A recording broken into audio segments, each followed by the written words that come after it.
بنیادی طور پہ آصم حفیظ صاحب، جب ماحولیاتی آلودگی کی بات آتی ہے تو ہم فضائی آلودگی کی بات کرتے ہیں، لیکن پاکستان کا ایک بہت بڑا مسئلہ جو ہماری ٹیکسٹائل انڈسٹری کا جو واٹر ویسٹ ہوتا ہے، وہ جا کے جو ہمارا دوسرا پانی ہے اس کو متاثر کرتا ہے. اور پاکستان میں ویسے بھی جیسے آپ نے ذکر کیا کہ پاکستان کے جو پانی کے ذخائر ان کو بہت بڑا مسئلہ ہے. پھر اس کے بعد جو ہمارا کوڑا ہوتا ہے بعض جگہوں پہ تو باقاعدہ طور پہ جلا دیا جاتا ہے. اور اگر ہم لاہور کی بات کریں تو لاہور شہر کے جو بند روڈ کا ایریا ہے وہاں پر باقاعدہ بڑے بڑے کوڑے کے انبار لگائے ہیں، تو اس سے جو کیمیکلز اٹھتے ہیں کوڑے سے وہ بھی بہت زیادہ نقصان کے باعث ہیں. پھر اس کے بعد جو دیگر ممالک سے جسے ہم لنڈا کہتے ہیں وہ بھی ویسٹ کی صورت میں بہت زیادہ پاکستان کے اندر آتا ہے. اور وہ اس کے اندر جو ویسٹ ہوتی ہے وہ باقاعدہ طور پہ آپ سمجھ لیں کہ جو ہوتی ہے اس کی آپ کی الیکٹرانک ویسٹ ہوتی ہے وہ بہت زیادہ خطرناک ہوتی ہے. تو اس حوالے سے حکومت کو کیا کرنا چاہیے کہ وہ کس طرح ان سب چیزوں کے اوپر بند باندھ سکے؟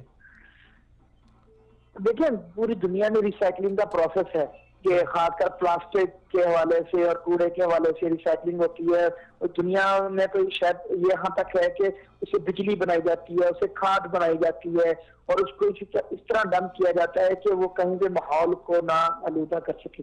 تو اس میں سب سے جو ہمیں ضرورت یہی ہے کہ جو ہے نا حکومت بھی یہ کرے کہ ایسے قوانین سخت کیے جائیں، خاص کر فیکٹریز کے حوالے سے جنہوں نے پروسیس یونٹ نہیں لگائے ہوئے کہ جو ہوا کو پیوریفائی کرتے ہیں.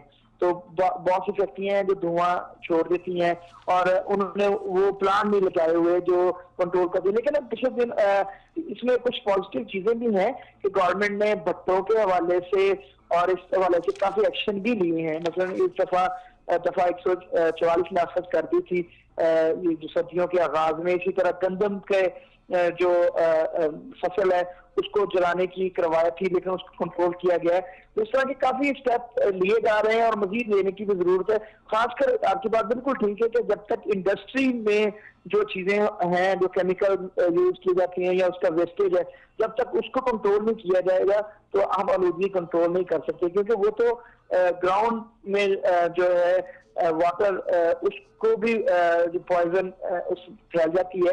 تو سب سے زیادہ ضرورت یہی ہے کہ انڈسٹری میں ایسے کچھ سخت قوانین لائے جائیں کہ انڈسٹری اپنے سیفٹی رولز کو فالو کرے اور ہر وہ چیز جو کہیں کسی بھی صورت میں وہ پانی کی شکل میں ویسٹیج ہو یا وہ دھونے کی شکل میں ویسٹیج ہو تو وہ کبھی بھی جو ہے نا اس شکل میں نہ ہو سکے کہ جو بہت زیادہ خطرناک ہو.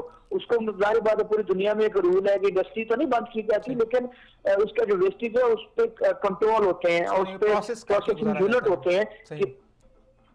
جی بالکل. بہت شکریہ عاصم حفیظ صاحب ہمارا ساتھ دینے کے لیے. السلام علیکم ورحمۃ اللہ وبرکاتہ.